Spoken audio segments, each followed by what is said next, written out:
사랑하는 여러분, 주님의 은혜와 평강이 삶에 함께 하시기를 바라고 축복합니다. 오늘 말씀은 누가복음 1장 1절에서 4절입니다.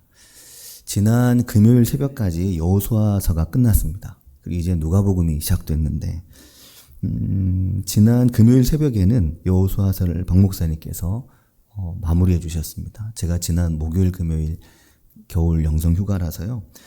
목숨을 건 완주라는 제목으로 여호수아서 전체를 아우를 수 있는 귀한 말씀을 24장 19절부터 33절까지 말씀을 전해 주셨습니다. 감사를 드리고요. 그리고 어제 토요일부터 누가복음이 시작됐는데 누가복음은 굉장히 특별합니다. 사실은 다 특별합니다. 다 특별한데 누가복음을 하니까 누가복음 특별하다. 그렇게 얘기할 수도 있는데 왜냐하면은 다른 복음서들과는 시작하는 분위기가 매우 다릅니다. 근데 또 다른 복음도 다 달라요. 다르긴 다른데 누가복음의 독특성이 있죠. 마태복음은 예수님의 족보 이야기로 말씀을 시작합니다. 그러면서 예수님의 뿌리부터 이야기를 시작을 합니다. 그래서 구약 성경부터 그 역사적 기반부터 순서대로 살펴보면서 예수님이 누구이신지를 그걸 이야기하기 시작합니다. 그리고 마가복음은 예수님이 오실 길을 미리 준비하는 세례 요한의 이야기로 시작하는데 세례 요한이 있었는데 그가 예수님보다 먼저 와서 광야에서 회개의 세례를 전파했다. 이런 이야기로 짧게 마가복음의 문을 열고 바로 성인이 된 예수님이 등장합니다. 그래서 마가복음에는 예수님의 탄생 이야기가 없죠. 바로 예수님 이야기가 등장을 합니다. 그래서 마가복음이 다른 어느 복음보다 짧고 간결하고 단순하고 그래서 마태, 누가, 요한복음보다 훨씬 먼저 나온 가장 초기의 복음서라고 그렇게 이제 봅니다. 그리고 요한복음도 세례 요한의 이야기로부터 시작하는데 예수님이 말씀이셨고 이 말씀이 하나님과 함께 계셨다 하는 이야기로 시작해서 바로 성인이 된 예수님 이야기로 넘어갑니다. 그래도 요한복음에도 탄생 이야기는 따로 없습니다. 요한복음도 매우 독특하고 특별하며 그렇게 보면 모든 복음서가 그 기록 목적에 따라 다 독특하고 특별한데 누가복음이 특별하다고 말씀을 드린 이유는 누가복음 1장은 예수님의 출생 전에 예수님의 잉태와 그리고 6개월 빨리 태어나는 세례 요한의 잉태에 대해서 굉장히 길게 서술하고 있다는 겁니다. 그 내막을 굉장히 상세하게 이야기를 하죠. 그리고 누가복음이 특별한 것은 누가복음은 단권이죠. 하지만 사실 합권이나 마찬가지입니다. 누가복음은 사도행전과 붙어 있는 것이거든요. 사실은 누가전서, 누가후서 이렇게 말해도 될 만한 누가복음과 사도행전은 하나입니다. 그래서 누가복음은 오늘 말씀 3절에 보면은 수신자가 누구냐면 데오빌로 가카이지 않습니까? 수신자가 데오빌로 가카이인데 3절 중간에 보면 데오빌로 가카이에게 차례대로 써 보내는 것이 좋은 줄 알았노니 이렇게 말하거든요.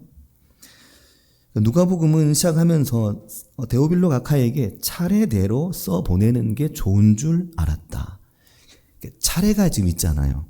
그리고 사도행전을 시작하면 사도행전 1장에 보면 1절에 데오빌로요. 다시 또 데오빌로입니다. 데오빌로요. 내가 먼저 쓴 글에는 내가 앞에 글을 쓴 거죠. 그게 뭐라고 지칭하진 않지만 누가복음일 것입니다. 먼저 쓴 글에는 무릇 예수께서 행하시며 가르치기를 시작하신부터 누가복음이죠. 그리고 그 뒤에 사도행전 1장 2절에 보면 그가 택하신 사도들에게 성령으로 명령하시고 승천하신 날까지의 일을 기록하였노라. 누가복음이 마침이죠. 그러니까 누가복음에서 사도행전으로 이렇게 이어지고 있는 겁니다. 이게 누가복음이 가지고 있는 독특한 부분입니다. 그래서 누가복음은 처음부터 그 대상이 누구냐면 누가복음 사도행전 이어지니까 사도행전이 이방인을 위한 복음이거든요. 교회 밖에 유대 밖에 먼 온 땅에 저 땅끝까지 그리스도의 복음을 들고 가는 것이기 때문에 그 땅끝까지 나아가는 선교를 염두에 두고 누가복음을 당연히 썼겠죠. 왜냐하면 거기서 쓴 것이기 때문에 여기서 쓴 것이면 이렇게 쓰지만 거기 사도행전의 자리에 쓴 것이기 때문에 그 눈과 그 시각으로 누가복음이 쓰여지는 겁니다. 그래서 예수님의 탄생의 그 내력까지 그 소상한 부분을 좀 더 깊이, 그리고 예수님께서 죽으시고 부활하신 그 초기, 그러니까 초기의 유대 땅이 아니라 이방인 선교를 위해 이미 복음이 활발하게 전해지기 시작하는 그 시대를 배경으로 해서 누가복음이 그 시대적인 관점에서 쓰인 겁니다. 그게 복음서 4개가 가지고 있는 관점들입니다. 그게 다 다르죠. 마태복음의 관점이나 누가복음이나 마가복음이나 요한복음이나 다 그 복음서에 맞는, 그 상황에 맞는 관점이 있습니다. 자, 사랑하는 여러분, 같은 내용이라도 그 글이 쓰인 시대적인 배경, 삶의 배경이 매우 중요합니다. 그 시대적인 배경에 따라 글이 달라지죠. 심지어 어젯밤에 써놓은 글을 아침에 다시 쓰려고 하면 못 써먹을 때가 있거든요. 그거 다 폐기해야 될 때가 있습니다. 아니면 조사나 시제나 싹 바꿔야 될 때가 있거든요. 그 당연히 시간이 지나서 바꾸겠죠. 그거야. 내용 자체를 바꿀 때도 있거든요. 왜냐면 어제의 상황과 오늘의 상황이 확 달라지면 어떤 건 전혀 필요 없고 어떤 건 또 필요하고 또 어떤 건 심화되고 그렇게 바뀝니다. 근데 긴 시간 예수 그리스도의 이 땅에 오신 그 내력을 서술하는 일이 그 상황과 시대에 따라 천차만별인 거죠. 그 시대적인 배경에 따라서 달라지고 동일한 내용을 보는 관점이, 그 눈이 달라지는 겁니다. 내용이 확 바뀌는 거죠. 근데 복음의 진리가 변하는 것은 당연히 아닙니다. 복음의 진리는 그대로 진리이지만 그 진리 앞에 서 있는 사람과 그 시대적 배경과 상황이 너무 많이 달라지면 그 복음을 바라본 눈이 다른 거죠. 그래서 하나님의 말씀을 어떻게 보고 어떻게 만나느냐가 그래서 중요한 것입니다. 100사람이 하나님의 말씀을 똑같은 100개의 눈으로 보는 게 아니거든요. 다 다른 100개의 눈으로 보는 겁니다. 제가 누가복음 만나는 것과 오늘 여기 앞에 두 분 남자분이 양쪽에 한 분씩 이렇게 앉아 계시지만 오재난 집사님과 권용호 집사님이 보는 말씀 보는 눈은 완전 다르거든요. 이 자리에 계신 모두가 다 마찬가지입니다. 어떻게 보고 어떻게 만나느냐가 너무너무 중요하고, 그 어떻게 보고 어떻게 만나느냐는 곧 그 삶의 자리가 어떤 것인가, 또 그 마음이 어떤 마음의 상태인가, 그 상황이 어떤 상황인가, 어떤 감정 속에 있고 어떤 형편 속에 있고 어떤 사고를 하고 있고 무엇 때문에 아프고 무엇 때문에 기쁜 중에 있는가, 이것에 따라서 성경은 너무너무 많이 달라지는 겁니다. 그러니까 사람이 하나님의 말씀을 피상적으로 만나면 얻을 게 아무것도 없는 겁니다. 그냥 종이와 글이죠. 그냥 이야기일 뿐인 겁니다. 하지만 내 삶의 감정과 내 삶의 색채와 내 삶의 모든 상황으로 하나님 말씀 앞에 멈추어 서면 하나님이 그 사람에게만 이야기를 하시는 거죠. 그게 매우 중요한 부분입니다. 그게 따라서 하나님 말씀이 너무 달라지는 겁니다. 그래서 묵상이 중요한 것입니다. 자신의 삶을 통째로 가지고 하나님 앞에 멈추는 게 중요한 겁니다. 그게 안 되면 정말 말씀은 평생 교회를 다녀도 하나님의 말씀이 살아있는 하나님의 말씀이라는 생각은 할 수가 없게 됩니다. 그냥 대충 하고 그냥 가끔 하고가 아니라 내 삶의 문제를 다 가지고 하나님 앞에 나아가면 힘들죠. 공고하죠, 때로. 하나님의 말씀이 자꾸 나를 괴롭히죠. 나를 자꾸 찌르고. 하지만 그 과정 자체가 매우 중요한 의미를 가지고 있습니다. 간혹 부모님들이 자녀들을 야단치실 때 아이들은 야단 맞는 것만 생각합니다. 엄마 아빠 나 엄청 싫어하나 봐. 나 엄청 미워하나 봐. 내가 뭘 크게 잘못했나 봐. 이렇게만 생각합니다. 하지만 부모는 그렇게 자녀를 야단치지 않잖아요. 잘못한 게 있고 뭐가 문제가 있지만 그것으로 아이를 대하지는 않습니다. 아이의 삶으로 대하죠. 아이의 전체로 대하죠. 아이의 과거와 현재와 살지도 않은 미래까지 앞으로 어떻게 살아갈지, 앞으로 어떤 인생이 될지 그것까지 다 가지고 아이를 대하거든요. 부모가 아이를 야단치는 것과 야단받는 아이의 입장이 매우 다릅니다. 근데 하나님의 말씀 앞에 그렇게 서는 게 너무너무 중요합니다. 그러지 않으면 하나님의 말씀은 그저 종이와 잉크에 지나지 않게 됩니다. 그냥 좋은 이야기가 어느 정도 있고 도저히 이해할 수 없는 이야기들이 매우 많이 있고 그냥 내 생활의 일부이긴 한데 그 내용을 한 번도 깊이 만나보지 않은 그렇게 내게는 덮여 있고 가려져 있는 내 삶과는 아주 무관한 말씀이 될 수 있습니다. 어제 누가복음을 읽고 묵상하는데 이 누가복음 1장이 토요일부터 이제 어제부터 시작될 것이기 때문에 미리부터 계속 이게 누가복음 1장을 이제 보았습니다. 또 이게 자꾸 겹쳐지거든요. 이제 말씀이. 저도 성도님들과 함께한 지가 벌써 시간이 꽤 됐기 때문에 이미 이전에 설교한 내용들이 다 지금 다시 돌아왔습니다. 그래서 이미 한 4, 5년 전에 다 한 번씩 했어요. 이게 겹쳐지더라고요. 이제는 4, 5년이나 적어도 5, 6년 사이에 한 번 이상 동일한 본문으로 설교를 이미 했고 그 내용들이 교회 홈페이지에 다 있습니다. 거기 없으면 저도 좀 편할 것 같다는 생각이 좀 갑자기 요즘 많이 들더라고요. 거기 없으면 편하겠다. 음성이 사라지든지 아니면 영상을 없애버리든지 아니 글을 없애버리든지 그러면 좀 나은데 그게 겹쳐지거든요. 그리고 본문 중심으로 설교를 했기 때문에 본문을 주의하고 주석할 수 있는 자료들은 저에게도 한계가 있습니다. 또 지난 설교들을 최대한 본문 중심으로 어느 정도 꼼꼼하게 설교를 글로 썼기 때문에 미리 준비하고 묵상하지 않으면 같은 이야기를 반복하게 되는 거죠. 그게 물론 나쁜 것은 아니지만 때로는 반복이 중요하더라고요. 같은 이야기를 제가 보면서 너무 처음 보는 것 같아서 제가 은혜가 되면 아마 성도님들도 은혜가 될 겁니다. 하지만 한 번 할 때보다 두 번 할 때가 달라야 되기 때문에 적어도 재탕은 어렵다는 것 이것이 저에게는 괴로움이고 성도님들에게는 기쁨일 수 있습니다. 제가 재탕이 즐거우면 편안하면 성도님들도 거기 익숙해지실 수 있겠죠. 물론 비슷한 설교를 다시 들어도 기억을 못 하실 수도 있지만 어떤 분들은 1년 1독 성경 통독을 지금 하잖아요. 하면서 필요한 경우에는 지난 새벽 말씀을 찾아가지고 그걸 다 들으면서 성경 통독을 하거든요. 그러니까 저는 더 곤란한 거죠.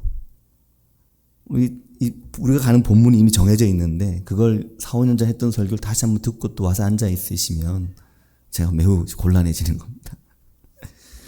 자, 그런 면에서 오늘 이제 은퇴를 하시는 지금은 자리에 계시지 않지만 신희호 권사님과 김인숙 권사님, 오늘 본교회 권사로 취임하시게 되는 김우영 권사님, 오늘 명예권사로 추대를 받으시게 되는 김충자 권사님, 네 분 모두 교회와 우리 모두에 각별하시지만 저에게도 참 각별한 이유는 지난 4, 5년, 한 7년 이상 되시기도 합니다. 매일 새벽의 말씀과 또 모든 교회를 통해 선포되는 말씀의 여정에 권사님들이 함께 해주셨습니다.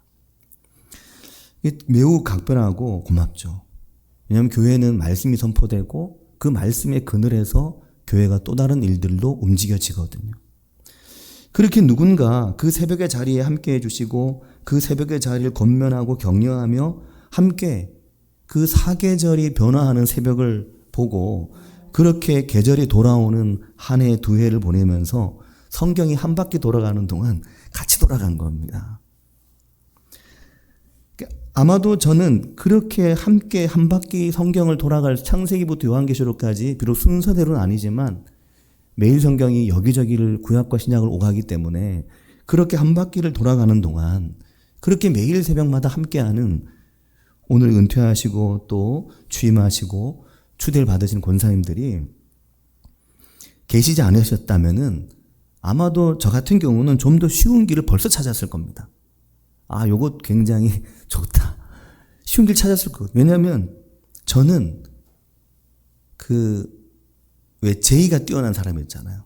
아, 제이 말고 뭐죠? JQ라고 하는 잔머리. 저 잔머리 꽤 뛰어나거든요. 요령을 금방 터득합니다. 그래서 아주 요령을 찾아가지고 벌써 아마 쉬운 길 택했을 겁니다. 그랬다면은 아마도 저는 새벽 예배부터 멀리 했을 겁니다. 그리고 이 말씀을 매일 준비한 이런 일을 안 하려고 했을 거거든요. 근데 지난 4, 5년 동안 신희호 권사님은 2017년 6월 4일에 교회 등록하셔서 벌써 7년 7개월이거든. 그 7년 반 동안 늘 새벽에 모든 예배 함께 하시면서 힘들고 어려울 때, 아플 때도, 또 때로는 시험이 들 때도 시험 들면 더 예배를 열심히 가야 된다. 그게 신효 권사님 주관이었거든요. 그 제안 함께 하셨죠. 김윤석 권사님은 2018년 2월 4일 날 교회 등록하셨는데 7년하고 이제 일주일이 지나가고 있는 중이죠. 근데 아시겠지만 2021년 1월 달에 평택으로 이사를 하셨습니다. 유정진 집사님께서 올해 80이신데 76연세에도 운전을 계속 하셔서 지난 4년 동안 평택에서 교회를 계속 오가셨습니다. 특별 새벽 예배는 한 번도 안 빠지셨거든요. 또 평택에서도 매일마다 삶의 루틴이 아침에 일어나면 새벽 말씀 듣고 하루 시작하는 겁니다. 그러니까 그냥 대충대충 설렁설렁 도망갈 구멍이 별로 없는 거죠. 제 입장에서는. 김우영 권사님은 2020년 1월 5일 날 이진구 성도님과 함께 또 딸 혜경 자매와 함께 교회를 처음 선정하실 때 이 지역의 교회를 이렇게 여기저기 다녀보시고 또 새벽 예배도 가보시고 그러시면서 그 어느 날 이진구 성도님과 차 타고 오셔가지고 이 교회가 좋겠다. 여기 마을 안에 교회가 있었네. 몰랐네. 그래 마을 안에 있는 교회를 찾아오셔가지고 알게 되고 그렇게 그때까지만 해도 매주 서울을 교회를 오가셨는데 교회를 이쪽으로 옮기셨거든요. 그리고 벌써 5년입니다. 그 5년의 시간 동안 매일 새벽 예배를 함께 했거든요. 그 주중에 새벽 예배 차량 운행하러 올라가면 성지 아파트 지나 전원빌라에서부터 시작하는데 그 전원빌라 첫 차를 타시는 분이 김우영 권사님 또 박경유 장로님 두 분이 부부는 아닙니다. 박경유 장로님과 김우영 권사님 차를 타시거든요. 항상. 김충자 권사님은 명예권사로 올해 75이신데 이제 추대를 받으시잖아요. 2019년 10월 13일 날 교회 등록하시고 벌써 5년 3개월이 지나셨는데 그 사이에 아시지만 22년 12월 달에 남편 되시는 이인종 집사님께 소천을 하셨습니다. 그 이후에 굉장히 어려운 시간을 보내셨거든요. 늘 남편의 그늘에서 사셨습니다.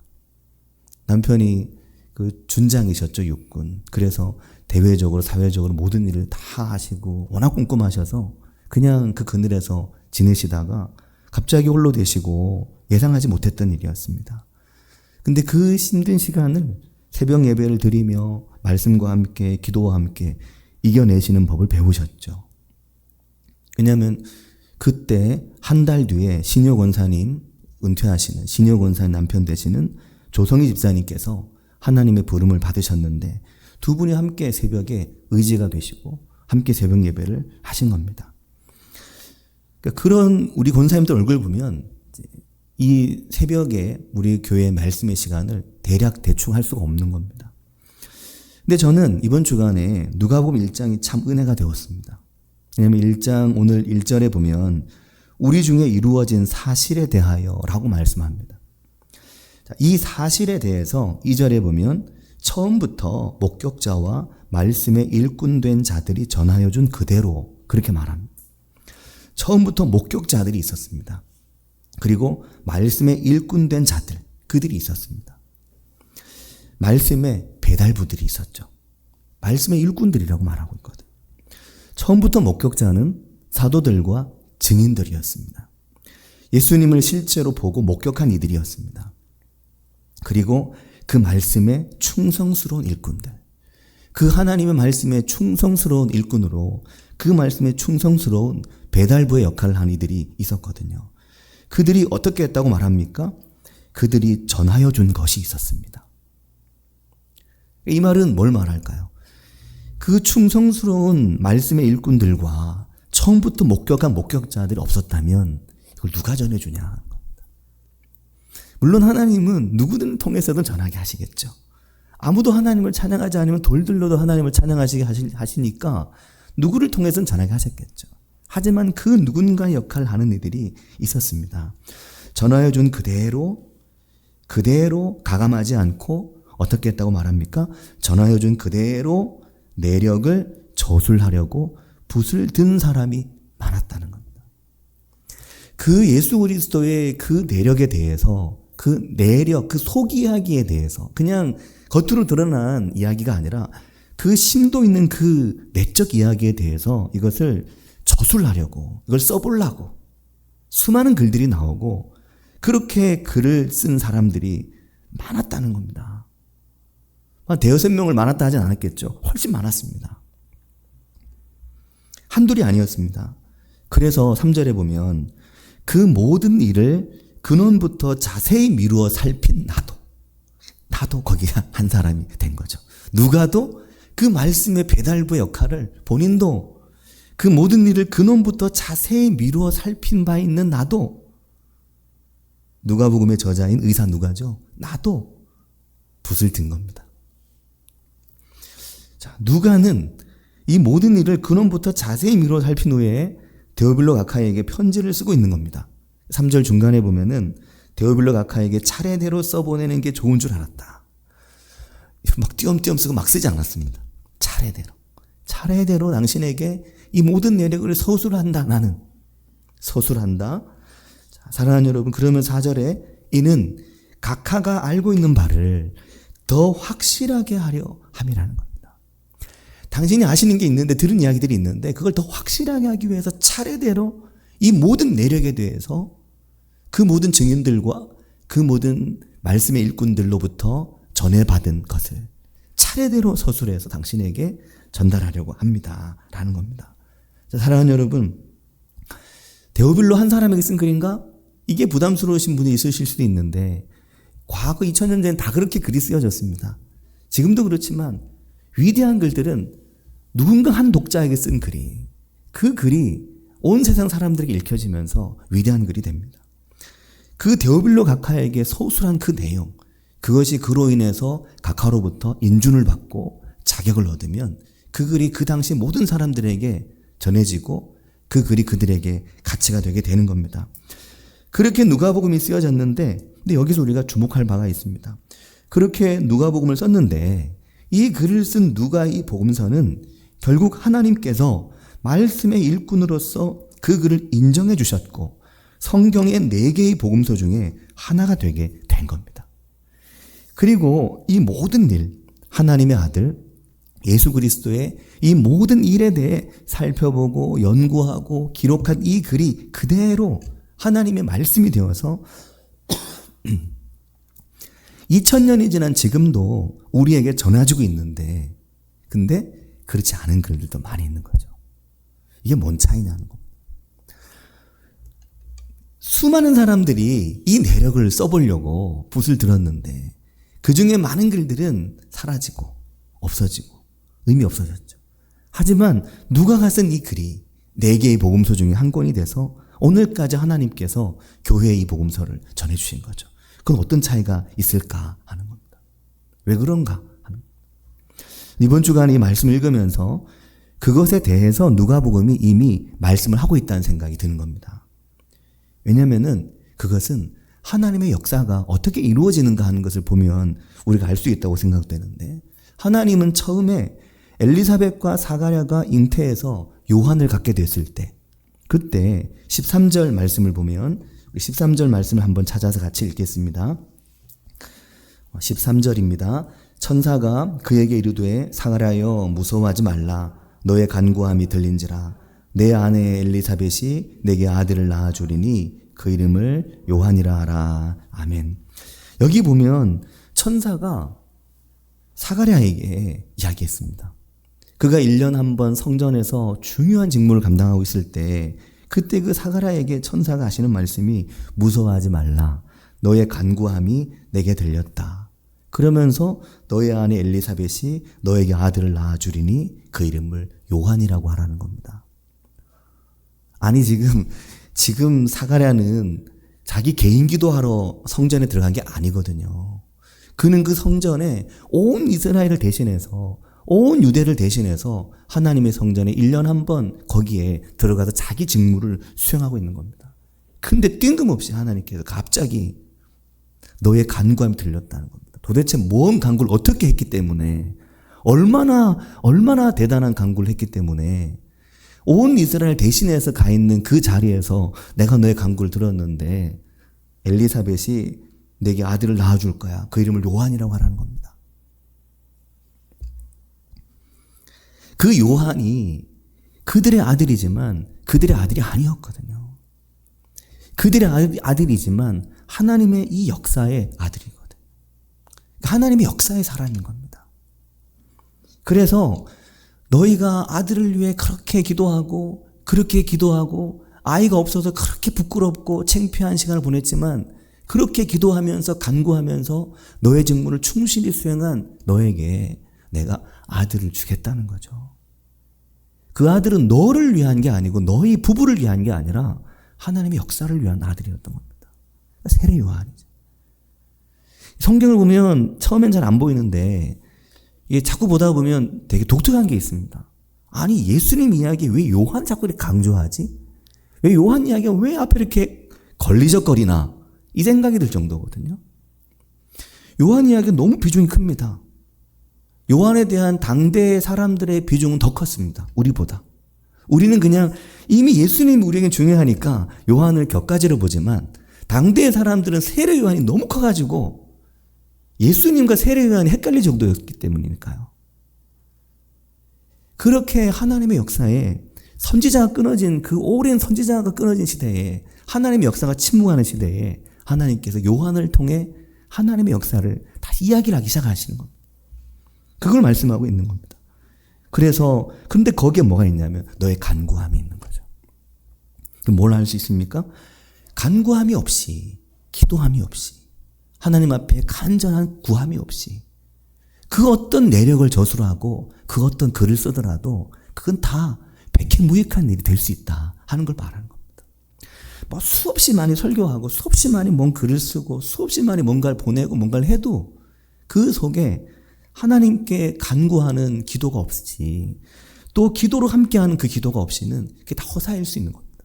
그런데 아까 말씀드린 은퇴하시고 취임하시고 추대받으신 권사님 새벽마다 함께 하시는 권사님들과 제가 뭐 성경 본문을 토론을 했습니까? 토의를 했습니까? 아니거든요.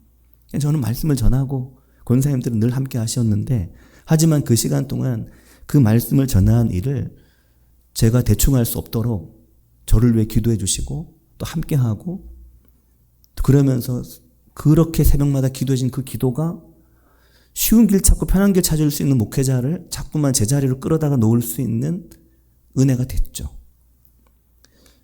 그래서 사실 제가 지난 시간을 돌아보면 기도를 열심히 해야 되는구나 이걸 많이 배웠거든요. 누구한테 배우겠습니까?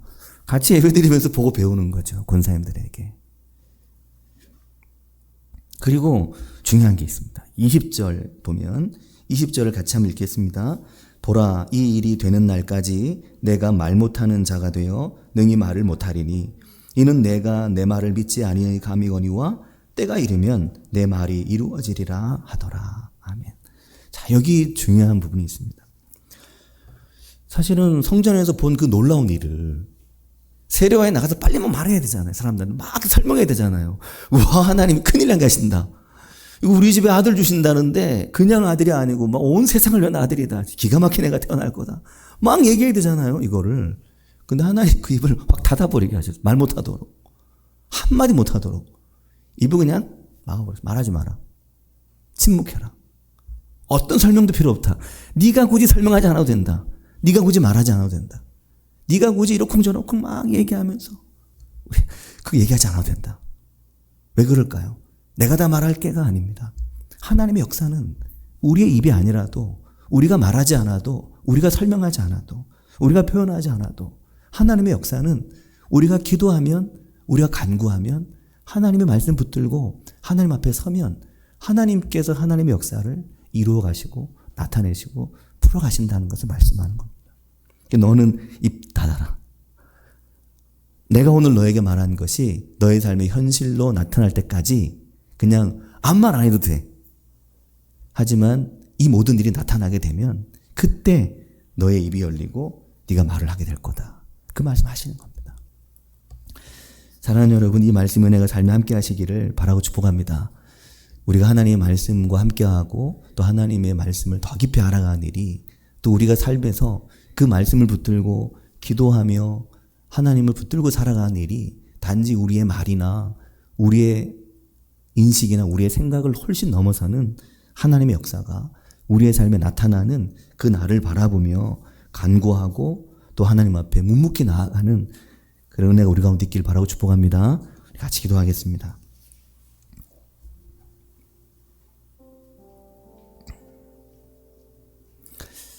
이번에 이 누가복음을 읽으면서 굉장히 은혜가 됐습니다. 하나님이 왜 사가랴에게 말 못하게 하셨을까? 그냥 얘기하지 마. 그냥 얘기하지 마. 이유가 있을 텐데. 수많은 사람들이 이 복음의 내력을, 수많은 사람들이 이 예수 그리스도의 비밀을 이걸 말하고 이걸 서술하고 표현해 보려고 수도 없이 붓을 들었지만 하나님이 선택한 붓은 누가의 붓이었습니다. 거기 기도가 있었죠. 거기 간구함이 있었고 바울 사도가 함께했던 그 선교 여정 중에 얼마나 그가 하나님 앞에 간구하는 기도의 사람인지 우리가 복음서를 서신서를 통해 볼 수 있거든요. 그런 은혜가 우리의 삶에 있어서 우리가 하나님 앞에 기도하는 사람, 하나님의 말씀을 잘 붙드는 사람, 그리고 하나님께서 하나님의 일을 하실 것을 믿고 그 믿음 안에서 한 걸음 한 걸음 나아가는 사람들 되기를 같이 한 목소리로 기도하겠습니다. 하나님 아버지, 말씀 감사합니다. 주님, 오늘 우리의 삶에 놀라운 일을 하시는 주님, 우리가 어디로 가며 어디에 서야 할지 미리 아시는 주님, 우리를 기다리시며 우리의 손을 잡아 인도하시며 우리와 동행하시며 주님, 우리로 하여금 기도하게 하시고 우리로 하여금 간구하게 하시며 하나님 앞에서 그 간구와 그 기도의 소중한 일을 알게 하시고 깨닫게 하시고 하나님 앞에 무릎 꿇게 하시며 하나님 앞에 엎드리게 하시며 주님, 그 기도와 그 간구로 하나님의 역사가 한 걸음 한 걸음 진행되고 이루어져 갑니다. 주님, 비록 내가 내 입으로 다 말하지 않아도, 주님, 비록 내가 내 입으로 다 표현하지 않아도 주님, 하나님의 역사는 이루어지고 진행되고 있음을 우리에게 말씀하시는 그 은혜가 하나님 오늘 저희 삶에 있도록 주님 인도해 주시기를 주님 원합니다. 하나님 아버지, 수많은 사람들이 붓을 들었지만 그 많은 붓 중에서 주님 누가의 붓을 선택하셔서 그 붓에 복을 주시며 그 붓에 은혜를 주시며 주님, 그 붓이 하나님의 복음의 내력을 서술할 수 있도록 은혜를 주신 하나님 아버지, 우리가 그러한 교회, 그러한 하나님의 말씀의 교회를 이루어가며 그러한 하나님의 말씀의 그늘에서 살아가는 교회를 더불어 이루어갈 수 있도록 주님, 우리 가운데 함께해 주시기를 주님 원합니다. 아버지, 저희 가운데 역사하시고 은혜를 더해 주시옵소서. 주님, 기름 부어 주시기를 주님 원합니다.